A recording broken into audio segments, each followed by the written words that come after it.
மாவட்டம் சேத்தூர் பத்திரப்பதிவு அலுவலகத்தில் லஞ்ச ஒழிப்புத்துறையினர் அதிரடி சோதனையிட்டனர். லஞ்சம் பெறுவதாக வந்த புகார்களை தொடர்ந்து திடீரென சோதனை மேற்கொண்டனர். இதில் சார் பதிவாளரிடமிருந்து கணக்கில் வராத 14,800 ரூபாயை பறிமுதல் செய்துள்ளனர். சார் பதிவாளர் கார்த்திகேயனின் உணவு பையில் இருந்து கணக்கில் வராத பணத்தை பறிமுதல் செய்து லஞ்ச ஒழிப்புத்துறை போலீசார் தொடர்ந்து விசாரணை நடத்தி வருகின்றனர். விருதுநகர் மாவட்டம் கன்னிசேரி பகுதியில் லாரியில் 200 கிலோ புகையிலை பொருட்களை கடத்தி வந்ததாக 2 பேரை போலீசார் கைது செய்துள்ளனர். உருளைக்கிழங்கு மூட்டைகளில் மறைத்து வைத்து புகையிலை பொருட்கள் கடத்தப்படுவதாக விருதுநகர் எஸ்பி பெரேஸ்கான் அப்துல்லாவிற்கு ரகசிய தகவல் கிடைத்துள்ளது. அந்த தகவலின் அடிப்படையில் நடைபெற்ற சோதனையில் மத்திய பிரதேச மாநிலத்தில் இருந்து உருளைக்கிழங்கு ஏற்றி வந்த லாரியில் 200 கிலோ புகையிலை பொருட்களை பறிமுதல் செய்த போலீசார் சுரேஷ் மற்றும் முரளிதரன் ஆகியோரை கைது செய்து விசாரணை நடத்தி வருகின்றனர். சேலம் மாவட்டம் ஆத்தூர் அடுத்த நரசிங்கபுரம் நகராட்சி அலுவலகத்தை முற்றுகையிட்ட ஒப்பந்த தூய்மை பணியாளர்களால் பரபரப்பு ஏற்பட்டது. சம்பள உயர்வு, மருத்துவ காப்பீடு உள்ளிட்ட கோரிக்கைகளை வலியுறுத்தி ஆர்ப்பாட்டத்தில் ஈடுபட்டனர். சுமார் 10 மணி நேரத்தை கடந்து போராட்டம் நடைபெற்ற நிலையில் அதிகாரிகள் மற்றும் ஒப்பந்த நிறுவனத்தினர் பேச்சுவார்த்தையில் ஈடுபட்டனர். இதனால் பரபரப்பான சூழல் நிலவியது. திருவண்ணாமலை மாவட்ட ஆட்சியர் அலுவலகம் முன் 100 நாள் வேலை திட்டத்தில் வேலை செய்யும் தொழிலாளர்கள் மண்ணை தின்று நூதன போராட்டத்தில் ஈடுபட்டனர். 100 நாள் வேலை திட்டத்தில் நாள் ஒன்றுக்கு 30 ரூபாய் மட்டுமே கூலி கிடைப்பதால் உணவுக்கு கூட வழியில்லை என கூறி ஆர்ப்பாட்டத்தில் ஈடுபட்டனர். மேலும் பிற மாவட்டங்களில் வழங்கப்படுவதைப் போல் நாள் ஒன்றுக்கு 290 ரூபாய் கூலி வழங்க வேண்டும் என தமிழக அரசுக்கு வலியுறுத்துவதாக தெரிவித்தனர். சென்னூர் மலை கிராமத்திற்கு புதிய சாலை அமைக்கும் பணிக்காக பெரியகுளம் பகுதியில் வருவாய்த்துறையினர் நில அளவை பணியை மேற்கொண்டனர். நில அளவீடு பணிகள் முடிவடைந்து விரைவில் சாலை அமைக்கவும் பாலம் கட்டவும் ஒப்பந்தம் விடப்படும் என்று வருவாய்த்துறை அதிகாரிகள் தெரிவித்தனர்.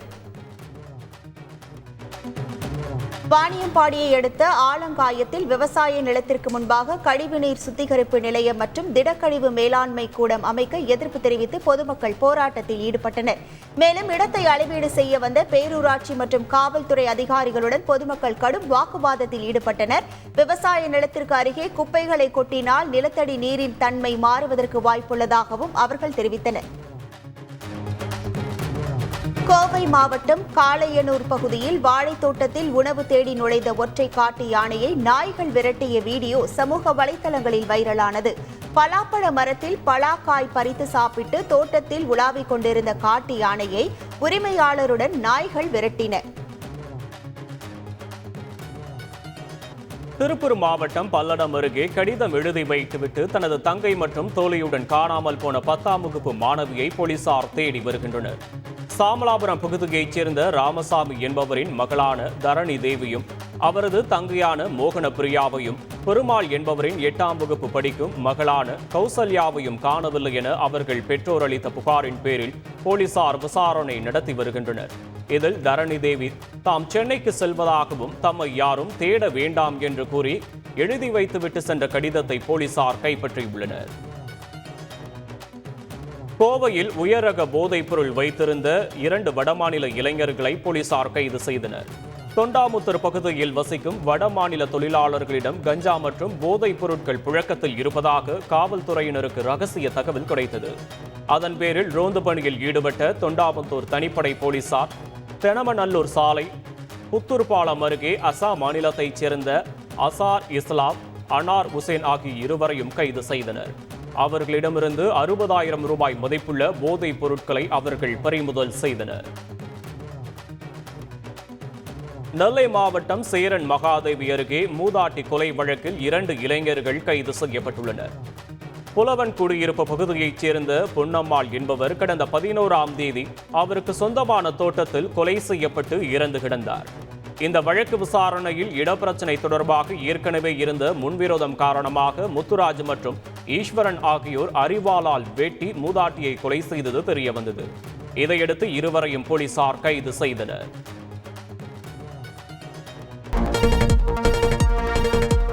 தஞ்சாவூர் நீர்வளத்துறை கண்காணிப்பு பொறியாளர் அலுவலகத்தை முற்றுகையிட்டு காவிரி உரிமை மீட்புக் குழுவினர் போராட்டம் நடத்தினர். காவிரி நீரை பெற்றுத்தராத தமிழக அரசு மற்றும் மத்திய அரசை கண்டித்து இந்த போராட்டம் நடைபெற்றது. சாரல் மழையையும் பொருட்படுத்தாமல் நடைபெற்ற இந்த போராட்டத்தில் ஏராளமான விவசாயிகள் கலந்து கொண்டு அரசுக்கு எதிராக கோஷங்களை எழுப்பினர்.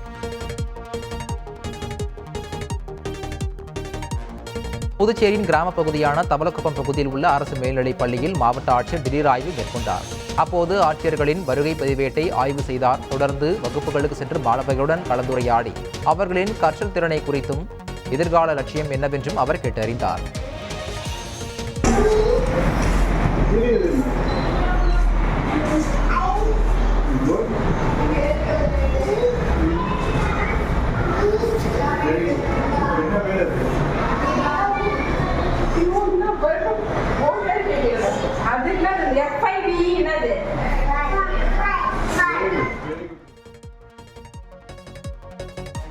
பெருங்களத்தூரில் சாலையோர ஆக்கிரமிப்புகளை அகற்றி மாநகராட்சி நிர்வாகம் நடவடிக்கை மேற்கொண்டுள்ளது.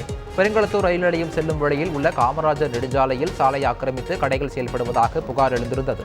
இதையடுத்து தாம்பரம் மாநகராட்சி அதிகாரிகள் இயந்திரங்களுடன் சென்று சாலையில் ஆக்கிரமிக்கப்பட்டிருந்த விளம்பர போர்டுகள் மற்றும் பதாகைகளை இடித்து அகற்றினர்.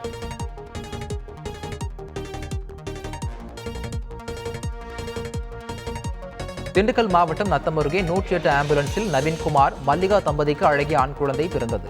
மல்லிகாவிற்கு திடீரென பிரசவ வலி ஏற்பட்டதால் 108 ஆம்புலன்ஸுக்கு தகவல் தெரிவிக்கப்பட்டது. இந்த நிலையில் மருத்துவமனைக்கு செல்லும் வழியிலேயே பிரசவ வலி அதிகமானதால் அவசரகால மருத்துவ பணியாளர் மல்லிகாவிற்கு பிரசவம் பார்த்தார். அப்போது அழகான ஆண் குழந்தை பிறந்தது. தாயும் செய்யும் நலமுடன் திண்டுக்கல் அரசு மருத்துவமனையில் அனுமதிக்கப்பட்டனர். சுகப்பிரசவம் பார்த்த ஆம்புலன்ஸ் பணியாளர்களுக்கு பாராட்டுகள் குவிந்து வருகின்றன.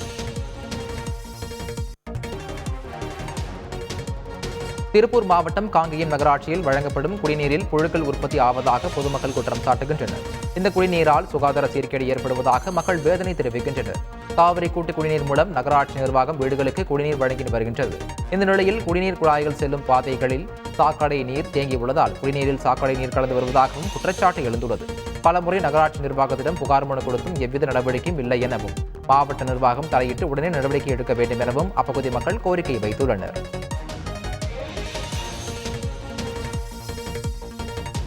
அறந்தாங்கி அருகே காமராஜர் பிறந்தநாளை முன்னிட்டு 1100 பள்ளி மாணவிகளுக்கு மஞ்சப்பையில் மரக்கன்றுகள் வழங்கப்பட்டது. புதுக்கோட்டை மாவட்டம் கீரமங்கலம் அரசு பெண்கள் மேல்நிலைப் பள்ளியில் காமராஜர் பிறந்தநாள் விழா கொண்டாடப்பட்டது. அப்போது பள்ளி ஆசிரியர்கள் தங்களது சொந்த செலவில் அங்கு படிக்கும் மாணவிகளுக்கு மரக்கன்றுகளை வழங்கினர்.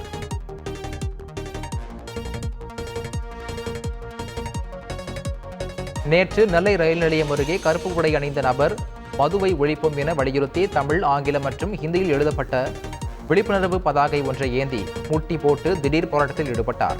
அனுமதி இல்லாமல் போராட்டம் நடத்தியதற்காக காவல்துறையினர் அவரை கைது செய்தனர்.